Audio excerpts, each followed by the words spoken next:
ಶ್ರೀ ಸಾಯಿ ಸಚ್ಚರಿತೆ 22ನೇ ಅಧ್ಯಾಯ. ಸರ್ಪದಿಂದ ರಕ್ಷಣೆ. ಬಾಳಾಸಾಹೇಬ್ ಮಿರಿಕರ್, ಬಾಪುಸಾಹೇಬ್ ಬೂಟಿ, ಅಮೀರ್ ಶಕ್ಕರ್, ಹೇಮಾಡ ಪಂತ ಸರ್ಪಹತ್ಯೆ ಬಗ್ಗೆ ಬಾಬಾರವರ ಅಭಿಪ್ರಾಯವನ್ನು ಈ ಅಧ್ಯಾಯದಲ್ಲಿ ನೋಡೋಣ. ಬಾಬಾರವರನ್ನು ಧ್ಯಾನಿಸುವುದು ಹೇಗೆ ಪ್ರಕೃತಿಯ ಮರ್ಮವನ್ನಾಗಲಿ ಪರಮಾತ್ಮನ ರೂಪವನ್ನಾಗಲಿ ಯಾರಿಂದಲೂ ಅಳೆಯುವುದಕ್ಕೆ ಸಾಧ್ಯವಿಲ್ಲ. ವೇದಗಳಿಗಾಗಲಿ ಸಹಸ್ರ ನಾಲಿಗೆಯುಳ್ಳ ಆದಿಶೇಷನಿಗಾಗಲಿ ಅದು ಸಾಧ್ಯವಿಲ್ಲ. ಪರಮಾತ್ಮನ ಪಾದವೇ ಸುಖದ ಸಾಧನವೆಂದಿರುವ ಭಕ್ತರಿಗೆ ಪರಮಾತ್ಮನ ರೂಪ ಗೋಚರವಾಗುವುದು. ಆ ಉದಾತ್ತವಾದ ಜೀವನದ ಗುರಿಯನ್ನು ಸಾಧಿಸಲು ಅವನನ್ನು ಧ್ಯಾನಿಸುವ ಸಾಧನವೊಂದನ್ನು ಬಿಟ್ಟರೆ ಬೇರೆ ಯಾವ ಸಾಧನವನ್ನೂ ಭಕ್ತರು ಅರಿಯರು. ಹೇಮಾಡ ಪಂತರು ಭಕ್ತಿಯ ಮತ್ತು ಧ್ಯಾನದ ಸುಲಭವಾದ ಮಾರ್ಗವನ್ನು ಈ ರೀತಿಯಾಗಿ ವಿವರಿಸಿರುತ್ತಾರೆ. ಕೃಷ್ಣ ಪಕ್ಷದ ಚಂದ್ರನು ದಿನೇ ದಿನೇ ಕ್ಷೀಣಿಸುತ್ತಾ ಒಂದು ದಿನ ಕಣ್ಮರೆಯಾಗುವನು. ಆ ದಿನವೇ ಅಮಾವಾಸ್ಯೆ.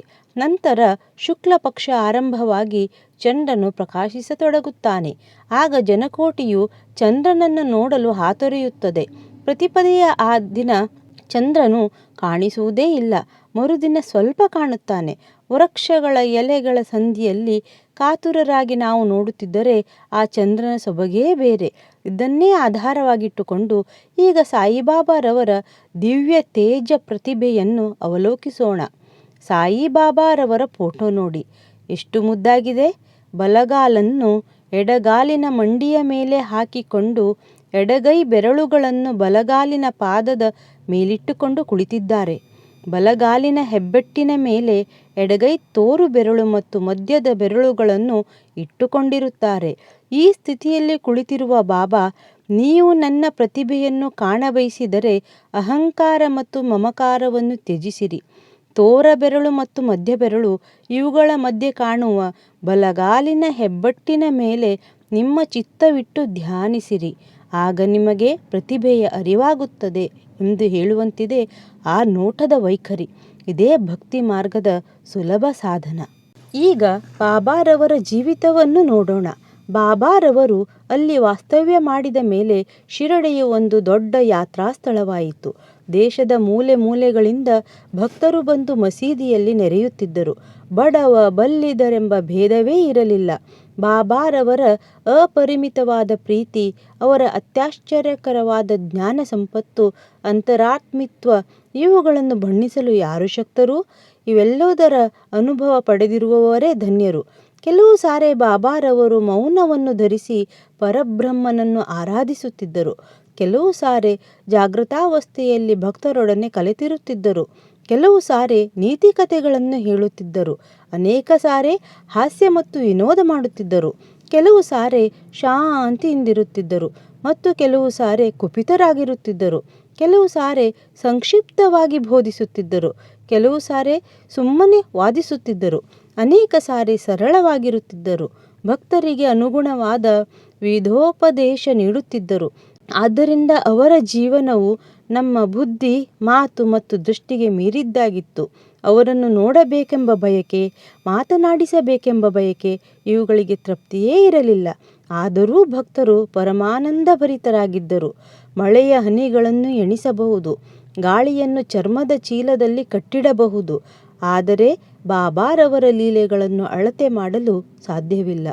ಸಾಯಿಬಾಬಾ ಭಕ್ತರ ವಿಪತ್ತುಗಳನ್ನು ಹೇಗೆ ನಿರೀಕ್ಷಿಸುತ್ತಿದ್ದರು ಮತ್ತು ಅವುಗಳಿಂದ ಅವರನ್ನು ಹೇಗೆ ಪಾರು ಮಾಡುತ್ತಿದ್ದರು ಎಂಬುದನ್ನು ಈಗ ಪರೀಕ್ಷಿಸೋಣ. ಬಾಳಾಸಾಹೇಬ್ ಮಿರಿಕರ್. ಸರ್ದಾರ್ ಕಾಕಾ ಸಾಹೇಬ್ ಮಿರಿಕರ್ ಅವರ ಮಗ ಬಾಳಾಸಾಹೇಬರು ಚಿತಳಿಗೆ ಪ್ರಯಾಣ ಮಾಡುತ್ತಿದ್ದರು. ದಾರಿಯಲ್ಲಿ ಹಾಗೆಯೇ ಶಿರಡಿಗೆ ಬಂದು ಬಾಬಾರವರ ದರ್ಶನ ಪಡೆದು ಯೋಗಕ್ಷೇಮವನ್ನು ವಿಚಾರಿಸಿದರು. ಆಗ ಬಾಬಾರವರು, ನಮ್ಮ ದ್ವಾರಕಾಮಾಯಿ ನಿನಗೆ ಗೊತ್ತಿದೆಯೇ ಎಂದು ಕೇಳಿದರು. ಮಿರಿಕರಿಗೆ ಅರ್ಥವಾಗಲಿಲ್ಲ. ಸುಮ್ಮನೆ ಕುಳಿತರು. ಪುನಃ ಬಾಬಾ ಮುಂದುವರಿದು, ನೀನು ಈಗ ಕುಳಿತಿರುವುದೇ ದ್ವಾರಕಾಮಾಯಿ. ಅವಳು ತನ್ನ ತೊಡೆಯ ಮೇಲೆ ಕುಳಿತಿರುವ ಮಕ್ಕಳ ಅಪಾಯಗಳೆಲ್ಲವನ್ನೂ ದೂರ ಮಾಡುತ್ತಾಳೆ. ಈ ಮಾತೆಯು ದಯಾಮಯಳು. ಅವಳ ಭಕ್ತರಿಗೆ ಯಾವ ಕಷ್ಟಗಳೂ ಬರುವುದಿಲ್ಲ. ಅವಳ ತೊಡೆಯ ಮೇಲೆ ಕುಳಿತೆಂದರೆ ಸಾಕು, ಅವರ ತೊಂದರೆಗಳು ನಿವಾರಣೆಯಾದಂತೆಯೇ.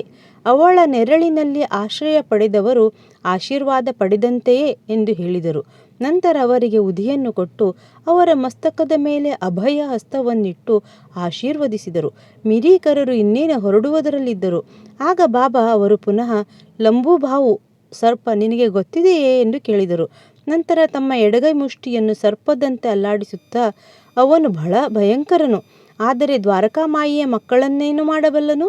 ದ್ವಾರಕಾಮಾಯಿ ಅವರನ್ನು ಕಾಪಾಡುತ್ತಿರುವಾಗ ಸರ್ಪ ಏನು ಮಾಡಬಲ್ಲದು ಎಂದು ಕೇಳಿದರು. ಅಲ್ಲಿದ್ದವರೆಲ್ಲರೂ ಬಾಬಾರವರ ಈ ಮಾತಿನ ಅರ್ಥ ತಿಳಿಯಲು ಕಾತುರರಾಗಿದ್ದರು. ಆದರೆ ಬಾಬಾ ಅವರನ್ನು ಕೇಳುವ ಧೈರ್ಯ ಯಾರಿಗೂ ಇರಲಿಲ್ಲ. ಬಾಳಾಸಾಹೇಬರು ಬಾಬಾರವರಿಗೆ ನಮಸ್ಕರಿಸಿ ಶ್ಯಾಮ್ ಅವರೊಡನೆ ಮಸೀದಿ ಬಿಟ್ಟು ಹೊರಟರು. ಬಾಬಾರವರು ಶ್ಯಾಮ್ ಅವರಿಗೆ ಮಿರಿಕರ್ ಅವರೊಡನೆ ಪ್ರಯಾಣ ಮಾಡುವಂತೆ ಹೇಳಿದರು. ಶ್ಯಾಮ್ ಅವರು ಈ ವಿಷಯವನ್ನು ಬಾಳಾಸಾಹೇಬರಿಗೆ ತಿಳಿಸಿದಾಗ ಅವರು ಬೇಡವೆಂದರು. ಬಾಳಾಸಾಹೇಬರ ಅಭಿಪ್ರಾಯವನ್ನು ಶ್ಯಾಮ ಅವರು ಬಾಬಾರವರಿಗೆ ತಿಳಿಸಿದರು. ಆಗ ಬಾಬಾರವರು, ಸರಿ, ಹೋಗಬೇಡ, ನಾವು ಯಾವಾಗಲೂ ಒಳ್ಳೆಯದನ್ನೇ ಎಣಿಸಬೇಕು, ಒಳ್ಳೆಯದನ್ನೇ ಮಾಡಬೇಕು, ಆದರೆ ಏನಾಗಬೇಕೋ ಅದು ಆಗಿಯೇ ಬಿಡುತ್ತದೆ ಎಂದರು.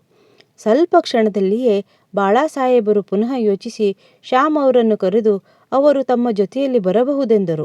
ಶ್ಯಾಮ್ ಇದನ್ನು ಬಾಬಾರವರಿಗೆ ತಿಳಿಸಿ ಅವರ ಅನುಜ್ಞೆಯನ್ನು ಪಡೆದು ಬಾಳಾಸಾಹೇಬರವರ ಸಂಗಡ ಹೊರಟರು. ಚಿಥಳಿಯನ್ನು ರಾತ್ರಿ 9 ಗಂಟೆಗೆ ತಲುಪಿ ಶ್ರೀ ಮಾರುತಿ ದೇವಸ್ಥಾನದಲ್ಲಿ ತಂಗಿದರು. ಕಚೇರಿಯ ವರಿಷ್ಠರು ಬಂದಿರಲಿಲ್ಲ, ಆದ್ದರಿಂದ ಮಾತನಾಡುತ್ತಾ ಕುಳಿತಿದ್ದರು. ಬಾಳಾಸಾಹೇಬರು ಪತ್ರಿಕೆಯನ್ನು ಓದುತ್ತಾ ಚಾಪೆಯ ಮೇಲೆ ಕುಳಿತಿದ್ದರು. ಆಗ ಅವರ ನಡುವ ಮೇಲಿದ್ದ ಹೊದಿಕೆಯ ಮೇಲೆ ಯಾರಿಗೂ ತಿಳಿಯದಂತೆ ಒಂದು ಸರ್ಪ ಬಂದು ಕುಳಿತಿತ್ತು. ಅವರ ಜವಾನನು ಇದನ್ನು ನೋಡಿ ಹಾವು ಹಾವು ಎಂದು ಕೂಗಿಕೊಂಡನು. ಬಾಳಾಸಾಹೇಬರು ನಡುಗಲು ಆರಂಭಿಸಿದರು. ಶ್ಯಾಮ್ ಅವರು ಚಕಿತರಾದರು. ಸದ್ದಿಲ್ಲದೆ ಕೋಲು ತರಲು ಹೊರಟರು. ಸರ್ಪವು ಬಾಳಾಸಾಹೇಬರನ್ನು ಬಿಟ್ಟು ಕೆಳಗಿಳಿಯಿತು. ಕೂಡಲೇ ಅದನ್ನು ಹೊಡೆದು ಕೊಂದರು. ಈ ಅಪಾಯವನ್ನು ಬಾಬಾ ಅವರು ಮೊದಲೇ ನಿರೀಕ್ಷಿಸಿ ಅದರಿಂದ ಅವರನ್ನು ಪಾರು ಮಾಡಿದರು. ಅಂದಿನಿಂದ ಬಾಳಾಸಾಹೇಬರಿಗೆ ಬಾಬಾ ಅವರಲ್ಲಿದ್ದ ಭಕ್ತಿ ದೃಢವಾಯಿತು. ಬಾಪು ಸಾಹೇಬ್ ಬೂಟಿ. ಪ್ರಸಿದ್ಧ ಜ್ಯೋತಿಷಿಯಾದ ಶ್ರೀ ನಾನಾ ಡೆಂಗಳೆಯವರು ಶಿರಡಿಯಲ್ಲಿ ಬಾಪು ಸಾಹೇಬ್ ಬೂಟಿ ಅವರಿಗೆ, ಈ ದಿನ ನಿಮಗೆ ಗ್ರಹಗತಿಗಳು ಸರಿಯಾಗಿಲ್ಲ, ಅಪಾಯವಿದೆ ಎಂದರು. ಬಾಪು ಸಾಹೇಬರು ಇದರಿಂದ ಮನೋವ್ಯಾಕುಲರಾದರು. ಎಂದಿನಂತೆ ಆ ದಿನ ಅವರು ಮಸೀದಿಗೆ ಬಂದು ಬಾಬಾರವರನ್ನು ನಮಸ್ಕರಿಸಿದಾಗ ಬಾಬಾರವರು, ನಾನಾ, ನಿನಗೇನು ಹೇಳಿದರು? ನಿನಗೆ ಈ ದಿನ ಮರಣ ಸಂಭವಿಸುವುದು ಎಂದು ಹೇಳಿರುತ್ತಾರಲ್ಲವೇ? ನೀನು ಹೆದರಬೇಕಿಲ್ಲ, ಹೇಗೆಯೇ ಆ ಮೃತ್ಯುವು ನಿನ್ನನ್ನು ಕೊಲ್ಲುವುದು ನೋಡೋಣ ಎಂದರು. ಆ ದಿನ ಸಂಜೆ ಬಾಪು ಸಾಹೇಬರು ತಮ್ಮ ಕೊಠಡಿಗೆ ಹೋಗಿ ಕುಳಿತಾಗ ಒಂದು ಸರ್ಪವನ್ನು ಕಂಡರು. ಅವರ ಜವಾನನು ಅದನ್ನು ಹೊಡೆಯಲು ಕೈ ಎತ್ತಿದನು. ಬಾಪು ಸಾಹೇಬರು ಒಂದು ದೊಡ್ಡ ಕೋಲು ತರಲು ಹೇಳಿದರು. ಜವಾನನು ಕೋಲನ್ನು ತರುವುದರೊಳಗೆ ಸರ್ಪ ಮಾಯವಾಗಿತ್ತು. ಆಗ ಬಾಪು ಸಾಹೇಬರು ಬಾಬಾರವರ ಮಾತುಗಳನ್ನು ಜ್ಞಾಪಕಕ್ಕೆ ತೆಗೆದುಕೊಂಡು ಸಂತೋಷಭರಿತರಾದರು. ಅಮೀರ್ ಶಕ್ಕರ್. ಕಟುಕರ ಜಾತಿಗೆ ಸೇರಿದ ಕೋಪರ್ಗಾಂವ್ ತಾಲೂಕಿನ ಕೊರಾಳಹಳ್ಳಿಯ ಅಮೀರ್ ಶಕ್ಕರ್ ಬಾಂದ್ರಾದಲ್ಲಿ ಕಮಿಷನ್ ಏಜೆಂಟರಾಗಿದ್ದರು. ಅವರು ವಾಯುರೋಗದಿಂದ ನರಳುತ್ತಿದ್ದರು. ದೇವರನ್ನು ಸ್ಮರಿಸಿ ಬಾಬಾ ಅವರ ಹತ್ತಿರ ಬಂದು ರೋಗವನ್ನು ಗುಣಪಡಿಸುವಂತೆ ಬೇಡಿಕೊಂಡರು. ಅದಕ್ಕೆ ಸಾಯಿಬಾಬಾ ಅವರಿಗೆ ಚಾವಡಿಯಲ್ಲಿ ತಂಗುವಂತೆ ಹೇಳಿದರು. ಆ ಚಾವಡಿಯು ಅನಾರೋಗ್ಯ ಸ್ಥಳವಾಗಿತ್ತು. ಆದರೆ ಬಾಬಾರವರ ಆಜ್ಞೆಯನ್ನು ಮೀರುವಂತಿರಲಿಲ್ಲ. ಬಾಬಾ ಅವರನ್ನು ಮಸೀದಿಗೆ ಬರಕೊಡಲಿಲ್ಲ. ಆಗಾಗ್ಗೆ ಚಾವಡಿಗೆ ತಾವೇ ಹೋಗಿ ಬರುತ್ತಿದ್ದರು. ರಾತ್ರಿ ಮೆರವಣಿಗೆಯ ನಂತರ ಬಾಬಾ ಅಲ್ಲಿ ಹೋಗಿ ಮಲಗುತ್ತಿದ್ದರು. ಆದುದರಿಂದ ಅಮೀರ್ ಅವರಿಗೆ ಬಾಬಾ ಅವರ ಭೇಟಿ ಆಗಾಗಲೇ ಆಗುತ್ತಲೇ ಇತ್ತು. ಅಮೀರ್ ಶಕ್ಕರ್ ಅಲ್ಲಿ 9 ತಿಂಗಳು ತಂಗಿದ್ದರು. ಅನಂತರ ಬಹುಶಃ ಬೇಸರಪಟ್ಟುಕೊಂಡು ಒಂದು ದಿನ ರಾತ್ರಿ ಯಾರಿಗೂ ಹೇಳದೆ ಶಿರಡಿಯನ್ನು ಬಿಟ್ಟು ಕೋಪರ್ಗಾಂವ್ ಧರ್ಮಶಾಲೆಗೆ ಹೋಗಿಬಿಟ್ಟರು. ಅಲ್ಲಿ ಮರಣಾವಸ್ಥೆಯಲ್ಲಿದ್ದ ಒಬ್ಬ ಮುದಿ ಫಕೀರನನ್ನು ಅವರು ಕಂಡರು. ಅವನು ನೀರು ನೀರು ಎಂದು ಕೂಗಿಕೊಳ್ಳುತ್ತಿದ್ದನು. ಅಮೀರ್ ಶಕ್ಕರ್ ಅವನಿಗೆ ಕುಡಿಯಲು ನೀರನ್ನು ಕೊಟ್ಟರು. ನೀರು ಕುಡಿದ ನಂತರ ಫಕೀರನು ತಕ್ಷಣವೇ ಮರಣ ಹೊಂದಿದನು. ಶಕ್ಕರ್ ಅವರಿಗೆ ಆಗ ದಿಕ್ಕು ತೋಚದಂತಾಯಿತು. ಯಾರಿಗಾದರೂ ಈ ಸಂಗತಿ ತಿಳಿಸಿದರೆ ತಮ್ಮ ಮೇಲೆಯೇ ಆರೋಪ ಬರುತ್ತದೆ ಎಂದು ಭಾವಿಸಿ ಇದು ಬಾಬಾರವರ ಅನುಮತಿ ಇಲ್ಲದೆ ಬಂದಿದ್ದರ ಫಲವೆಂದು ತಿಳಿದು ಪಶ್ಚಾತ್ತಾಪ ಪಟ್ಟುಕೊಂಡು ಅದೇ ರಾತ್ರಿ ಬಾಬಾರವರ ನಾಮಸ್ಮರಣೆ ಮಾಡುತ್ತಾ ಬೆಳಗಾಗುವುದರೊಳಗೆ ಶಿರಡಿಗೆ ಬಂದು ತಲುಪಿದರು. ನಂತರ ಬಾಬಾ ಅವರು ಹೇಳಿದಷ್ಟು ದಿನ ಚಾವಡಿಯಲ್ಲೇ ಇದ್ದು ತಂಗಿ ಪೂರ್ತಿ ಗುಣ ಹೊಂದಿದರು. ಒಂದು ದಿನ ರಾತ್ರಿ, ಓ ಅಬ್ದುಲ್, ಯಾವುದೋ ಒಂದು ಭೂತ ನನಗೆ ಅಪ್ಪಳಿಸುತ್ತಿದೆ ಎಂದು ಬಾಬಾ ಕೂಗಿಕೊಂಡರು. ಅಬ್ದುಲ್ ದೀಪ ತೆಗೆದುಕೊಂಡು ಬಂದು ಬಾಬಾರವರ ಹಾಸಿಗೆಯ ಸುತ್ತಲೂ ನೋಡಿದನು. ಏನೂ ಕಾಣಿಸಲಿಲ್ಲ.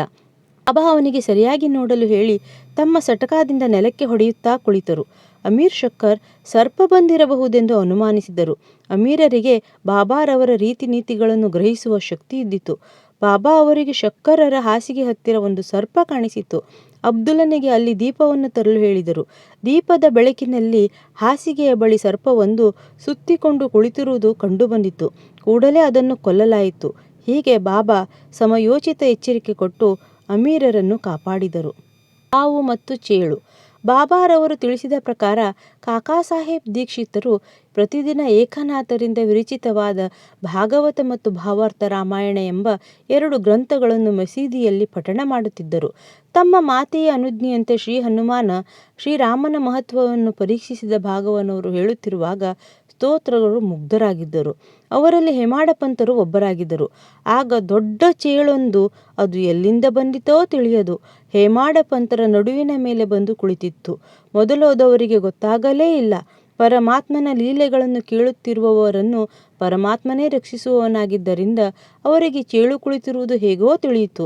ಅದೂ ಸಹ ಕಥೆಯನ್ನು ಶ್ರವಣ ಮಾಡುತ್ತಿರುವಂತೆ ಕಾಣುತ್ತಿತ್ತು. ಆಗ ಹೇಮಾಡ ಪಂತರು ಗಲಾಟೆ ಮಾಡದೆ ಧೋತರವನ್ನು ಮೆಲ್ಲಗೆ ತೆಗೆದು ಚೇಳನ್ನು ಹೊರಗೆ ತಂದು ಚೆಲ್ಲಿದರು.